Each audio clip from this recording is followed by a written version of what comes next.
नमस्कार मित्रांनो, तू हिरे माझा मितवा मालिकेच्या आजच्या भागामध्ये ईश्वरी म्हणत असते की अर्णव सर, हे सगळं तुम्ही फक्त माझी जिम्मेदारी म्हणून करताना, म्हणजे तुम्ही मला तुमची जिम्मेदारी समजता ना? तेव्हा अर्णव म्हणतो की नो मिस इंदोर, मी फक्त तुला माझी जिम्मेदारी समजत नाही.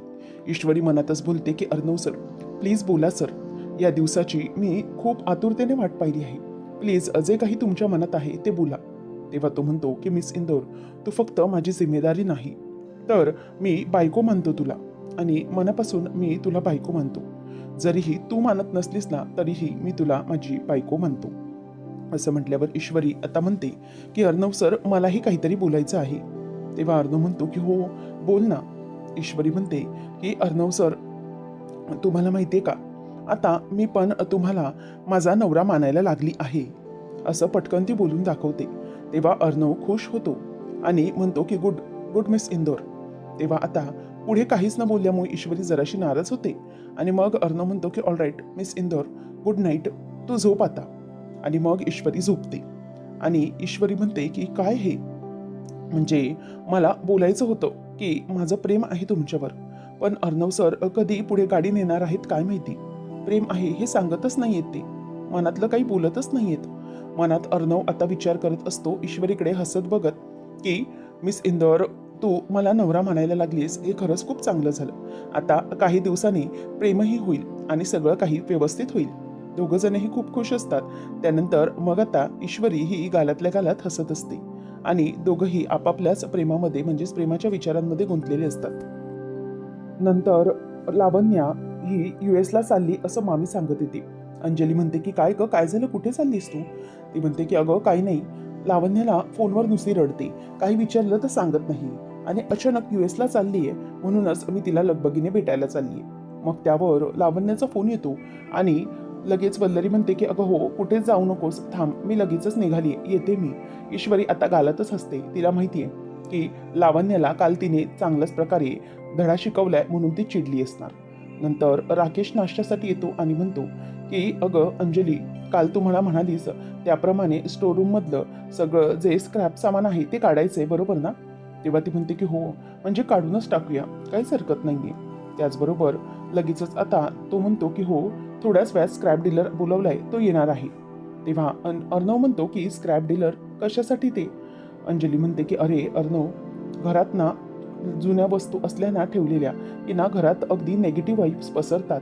म्हणजे कालच बघ ना, सात्विक फॅशनवरती कसं संकट ओढावलं होतं. त्यावर लगेचच अर्णव म्हणतो की ताई, व्हॉट इज दिस, म्हणजे मला तरी वाटत नाही की या सगळ्यामुळे हे घडतं, म्हणजे जुन्या वस्तूंमुळे नेगेटिव्ह वाईब्स वगैरे, हे तर असं अजिबातच वाटत नाहीये मला.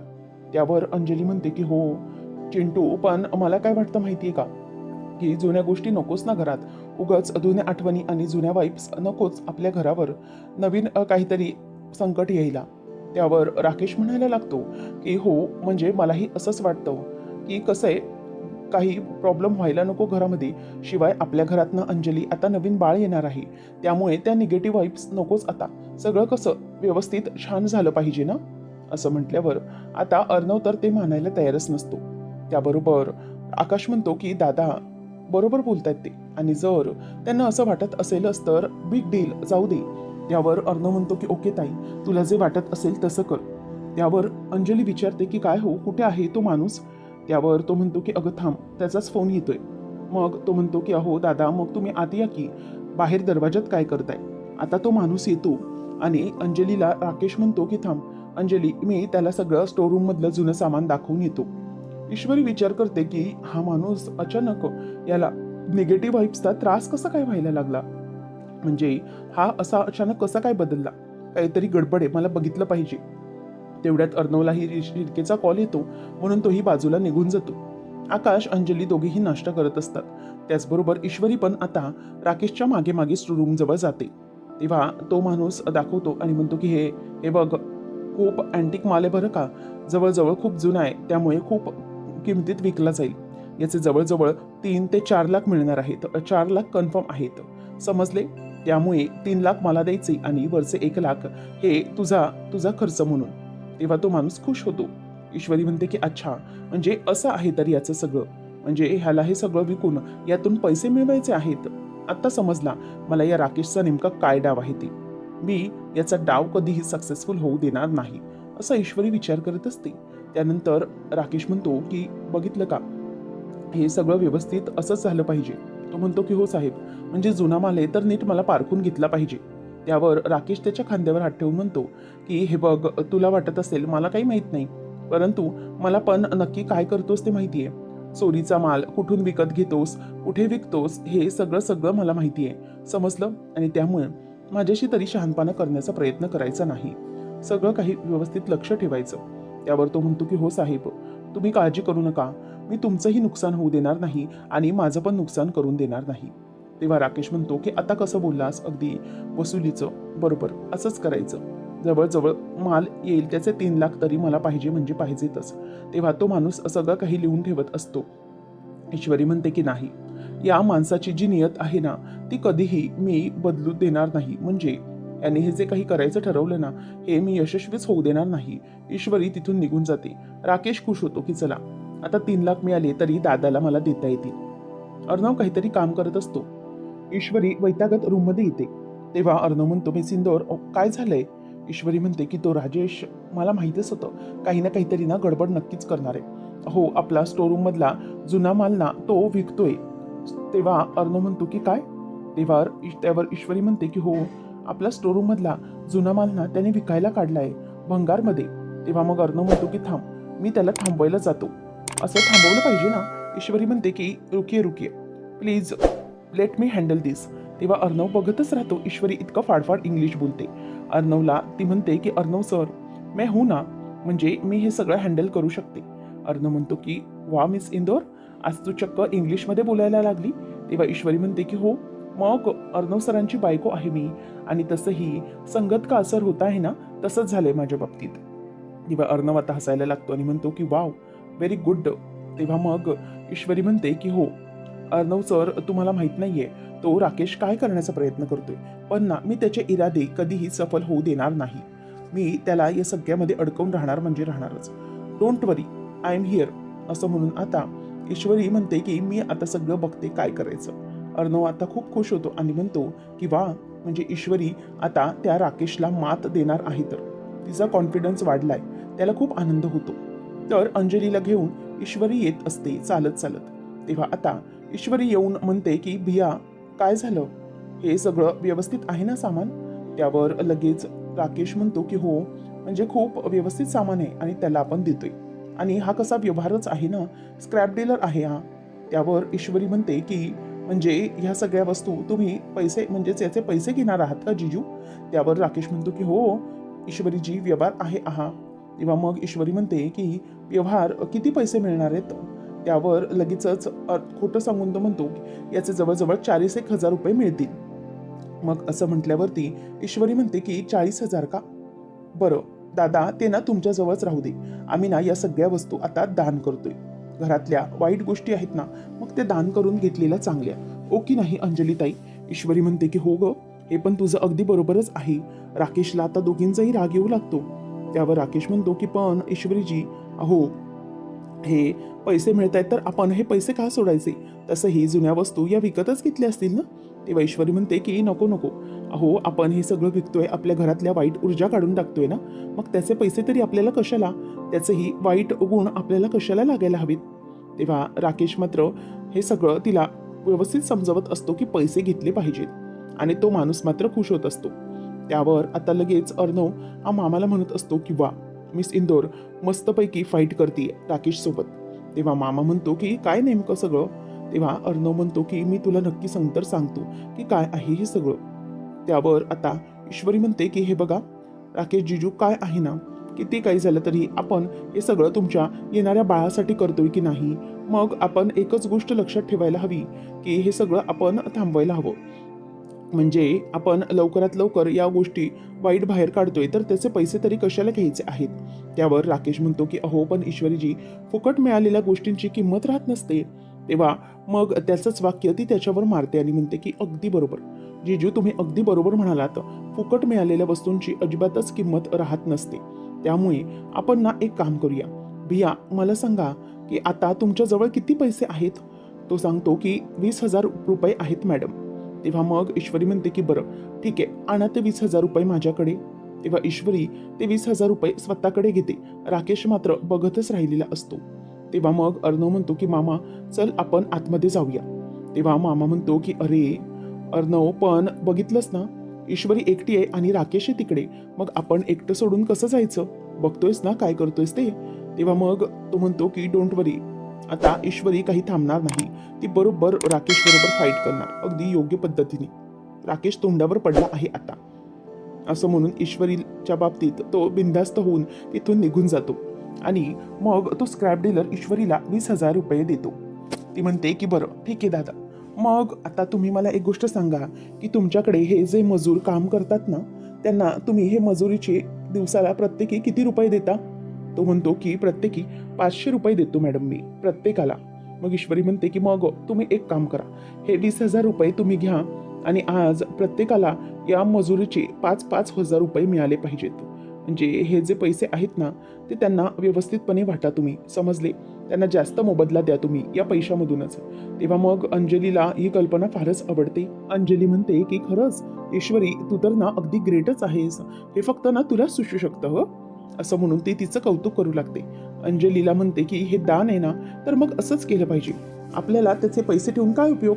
तेव्हा अंजली म्हणते की हो ग, अगदी बरोबर आहे बरं का तुझं. ईश्वरी म्हणते की देवाने आपल्याला सगळं काही दिलंय, हो की नाही अंजलीताई? मग आपण गरिबांमध्येही वाटलं पाहिजे ना. अंजली म्हणते की हो ग, अगदी बरोबर बोललीस तू. अंजलीला तिचं खूप कौतुक वाटत असतं. ती म्हणते की भैया, पैसे व्यवस्थित वाटले पाहिजेत तुम्ही, आणि या आता तुम्ही या वस्तू सगळ्या आम्ही दान केलेल्या आहेत, असं म्हटल्याबरोबर आता इथे अंजली म्हणते की हो. ईश्वरी म्हणते की भैया आता तुम्ही जाऊ शकता, निघा तुम्ही.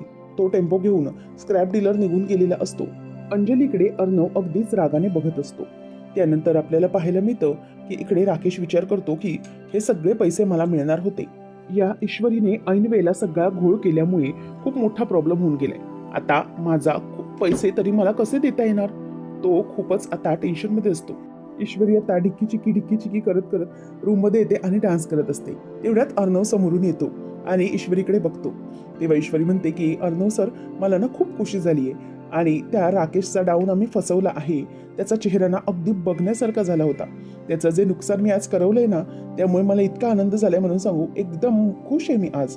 तेव्हा मग अर्णव म्हणतो की ओके मिस इंदोर, तू सेलिब्रेशन करत होतीस ना, कंटिन्यू. तेव्हा ईश्वरी पुन्हा नाचायला जाते आणि मग अर्णव म्हणतो की काय झालं मिस इंदोर?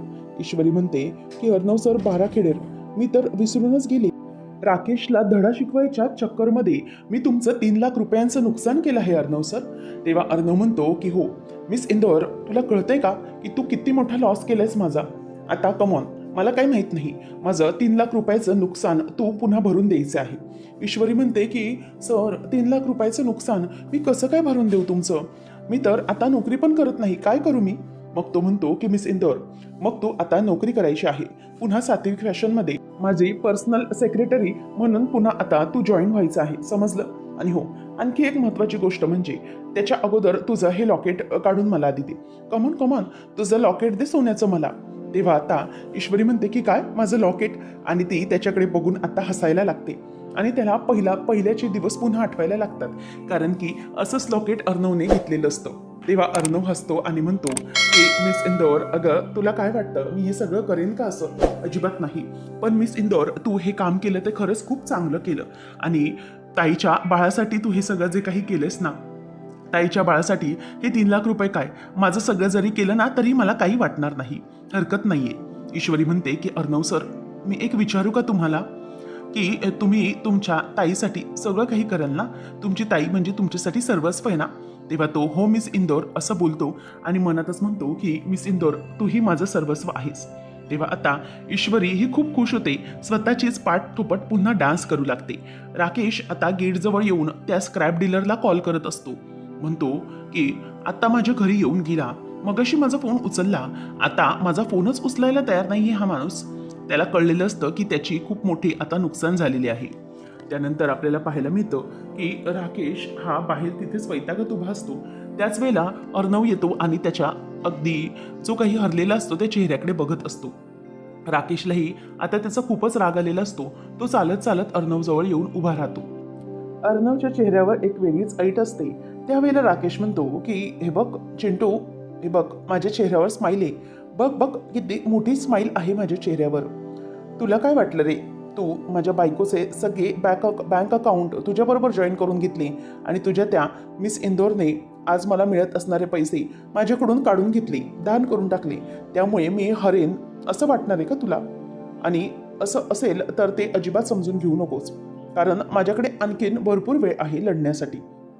आणि कसं आहे ना, माझ्याकडे आणखीन भरपूर चान्सेस पण आहेत. त्यामुळे तुमच्या या छोट्या मोठ्या गोष्टी माझ्या काहीच बिघडवू शकणार नाहीत, समजलं? हे बघ, त्यामुळे किती काय झालं ना तरीही मी लढणारच आहे आणि मला माहिती आहे की मी जिंकणार आहे. त्यावेळेला तो म्हणतो की काय ना राकेश, मला हे सगळं करून तुझ्याबरोबर म्हणजे ही फालतूगिरी तुझ्याबरोबर करायची नाही आणि मला तुझ्याबरोबर लढायचं नाही आहे, समजलं?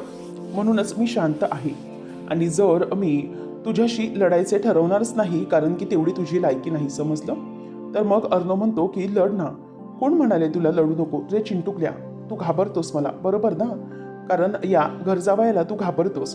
तेव्हा मग अर्णव म्हणतो की कसं आहे ना, लढण्यासाठी मला फार काही वेळ लागणार नाही, तुला संपवण्यासाठी फार काही वेळ लागणार नाही, परंतु मी शांत बसलो आहे याचा अर्थ असा नाही की मी नेहमी शांत बसेल, समजलं? त्यावेळेला आता राकेश म्हणतो की अच्छा, म्हणजे तू मला मारशील? काय करणार आहेस तू? म्हणजे अर्णव माझ्याशी लढणार म्हणजे काय करणार? मला मारणार का तू? हो, मी घाबरलो, असं म्हणून तो मुद्दाम नाटक करू लागतो. अर्णव म्हणतो की काय ना ते राकेश, ही तुझी जी काही फालतूगिरी आहे ना, तीच तुला एक दिवस डिस्ट्रॉय करणार आहे. त्यावेळेला मग राकेश म्हणतो की काय करणार मग तू? मग तुझा प्लॅन काय आहे तो तरी मला सांग ना. तू लढण्यासाठी काय करणार आहेस? म्हणजे लढताना काय करणार आहेस? म्हणजे तसं मला रेडी राहिला रे. मारणार आहेस का तू मला? त्यावर आता लगेचच अर्णव म्हणतो की मारणार, मी तुला मारून माझे हात खराब करणार नाहीये, समजलं? तुझ्या रक्ताने माझे हात मला खराब करायचे नाही. त्यावेळेला मग राकेश म्हणतो की पण मला काहीच प्रॉब्लेम नाहीये तुझे हात म्हणजे माझे हात खराब करण्याला. कसं काय? कारण काय ना, मी तर नक्कीच माझे हात खराब करून घेऊ शकतो, मला त्यामुळे काहीच प्रॉब्लेम वाटणार नाही. मग माझा प्लॅन ऐकायचा तुला? मी तुला सांगतो की मी तुला मारणार आणि त्यानंतर मग या कर्जा जावे म्हणून मानाने जगणार. आणि हो, काळजी करू नको, तुझ्या मिस इंदोरची मी खूप अगदी मस्त काळजी घेणार. त्याला खूप राग येतो आणि अर्णव त्याची कॉलर धरतो आणि म्हणतो की तुझ्या अवकातीत राहायचं, नाव नाही घ्यायचं तिचं. तेव्हा मग राकेश म्हणतो की घेणार, तिचं नाव मी घेणार. तुला काय वाटलं की तुम्ही दोघे असं कराल आणि मी सोडेन? तर अजिबात नाही. अर्णव म्हणतो की मिस इंदोरचे नाव अजिबात घ्यायचे नाही. राकेश म्हणतो की हो, घेणारच आहे. कारण चिंटू, तू लक्षात ठेव, जर तू मला मारलंस ना तर मग काय होईल माहिती आहे ना? तुझी ती बावळट बहीण विधवा होईल आणि तिच्या पोटातलं बाळ हे जन्माला येण्याच्या आधीच अनाथ झालेलं असेल. मग काय करणार आहेस तू? आणि जसे तुम्ही होतात अनाथ, तसंच ते बाळ पण अनाथ म्हणून वाढेल. तुम्ही दोघं कसे आई वडिलांशिवाय वाढलात ना, तसंच. आता अर्णवचे डोळे खाली जातात. तो गप्प होतो आणि म्हणतो की एक गोष्ट लक्षात ठेव राकेश, जोपर्यंत या बाळाचा मामा म्हणजे मी जिवंत आहे ना, तोपर्यंत ते बाळ कधीही अनाथ म्हणून वाढणार नाही, लक्षात ठेव. तेव्हा आता लगेचच राजेश असा आवाज देत अंजली येते. म्हणूनच अर्णव त्याची कॉलर सोडतो. तेव्हा राकेश म्हणतो की अगं तू तेवढ्यात धर माझी कॉलर धर, असं तो बोलतो. पण अर्णव गप्प उभा राहतो. त्यावर अंजली म्हणते की अहो, हे बघा ना, आजीचा कॉल आला होता, तिला जरा तुमच्याशी बोलायचं होतं. त्यावेळेला तो म्हणतो की हॅलो, बघू. मग फोन कट झालेला असतो. अंजली म्हणते की अरे, फोन तर कट झाला. अरे काय झालं? तुम्ही दोघंही काहीतरी महत्त्वाचं बोलत होतात का चिंटू? तेव्हा राकेश म्हणतो की हो अगं, तसं आम्ही दोघंही महत्त्वाचंच बोलत होतो. त्याबरोबर ती म्हणते की काय, मी डिस्टर्ब केलं का? त्यावर राकेश म्हणतो की हो अगं, खूप महत्त्वाचं होतं, तुझा भाऊ हा माझ्या जीवावर उठलाय. असं म्हटल्यावर अंजली घाबरते आणि काय चिंटू, काय झालंय असं त्याला विचारते. त्याचबरोबर राकेश म्हणतो की अगं अंजली, तू पण काय मनावर घेते? अगं चेष्टा करत होतो मी, गंमत केली ग तुझी, बाकी काही नाही. चल, असं म्हणून आता आजीला फोन लाव बघू, परत त्यांना बोलू दे माझ्याशी. असं म्हणून आता अंजलीला तो तिथून घेऊन जातो आणि तिथून घेऊन जात असताना मुद्दामच मागे राकेशकडे वळून पाहतो. तेव्हा जात असताना मुद्दामच राकेश हा अर्णव समोर अंजलीला घेऊन जाताना डान्स करत असतो आणि अर्णवला दाखवतो की तो किती काय काय करू शकतो. आता राकेशला या सगळ्या गोष्टी केल्यामुळे अर्णवचा खूपच जास्त रागाचा पारा चढलेला असतो. ईश्वरी गणूपप्पाकडे हात जोडून म्हणते की गणूपप्पा आता बास झालं हे. किती दिवस झाले आमची गाडी ही मैत्रीच्या स्टॉपवरून पुढे जातच नाहीये. म्हणजे प्रेमाचा स्टॉप पण तर आला पाहिजे ना. कधी होणार आहे हे सगळं? काय करू मी? अर्णव सरांना मी स्वतः सगळं सांगून टाकू का माझ्या मनात काय आहे ते, की आणखी थोडा वेळ वाट बघू? काय करू मी? तेवढ्यातच अर्णव वैतागत आतमध्ये येतो आणि म्हणतो की या राकेशला ना मी तर सोडणारच नाहीये. I will kill him. तेव्हा ईश्वरी म्हणते की काय झालंय, त्या राकेशने पुन्हा काही केलंय का सर? तेव्हा तो म्हणतो की नथिंग. तेव्हा मग अर्णव काम करत असतो. ईश्वरी म्हणते की सर म्हणजे मला जरा बोलायचं होतं. तो म्हणतो की काय आहे आता मिस इंदोर? तो जरासा वैतागलेला असतो. आणि मग ईश्वरी म्हणते की सर मला असं बोलायचं होतं की आपलं आता पुढे काय होणार? तेव्हा तो म्हणतो की व्हॉट म्हणजे काय? तेव्हा ईश्वरी म्हणते की सर म्हणजे आपला संसार पुढे कसा होणार आहे, म्हणजे आपला प्रपंच हा कसा वाढणार आहे? असं विचारल्यावर अर्णव म्हणतो की मिस इंदोर हे सगळं काय बोलते तू? हा इतका सगळा ऑलरेडी प्रपंच सांभाळत आहोत ना आपण, मग आणखी पुढे किती प्रपंच हवाय? तेव्हा ईश्वरी म्हणते की सर तुम्हाला ना काही कळतच नाही. मनातच ती म्हणते की इतकं सगळं असूनही इतकं समोरून मी बोलते पण हा माणूस काहीच बोलायला तयार नाही. तेवढ्यातच ती म्हणते की हे तर असं झालं ना की मोबाईल आहे सिम कार्ड आहे परंतु त्याला रिचार्ज नाही, असं झालं हे सगळं. तेव्हा अर्णव म्हणतो की मी सिंदूर what mobile what SIM card, काय बडबडतेस तू? तेव्हा ईश्वरी म्हणते की नाही काही नाही तुमचं चालू द्या. तेवढ्यातच शिर्केचा फोन येतो. ईश्वरी म्हणते की हां तेच तर आहे ना, नुसतं आपलं शिर्के एवढंच होतं तर शिर्केसोबतच लग्न करायचं होतं ना. तेव्हा अर्णव म्हणतो की मी सिंदूर काय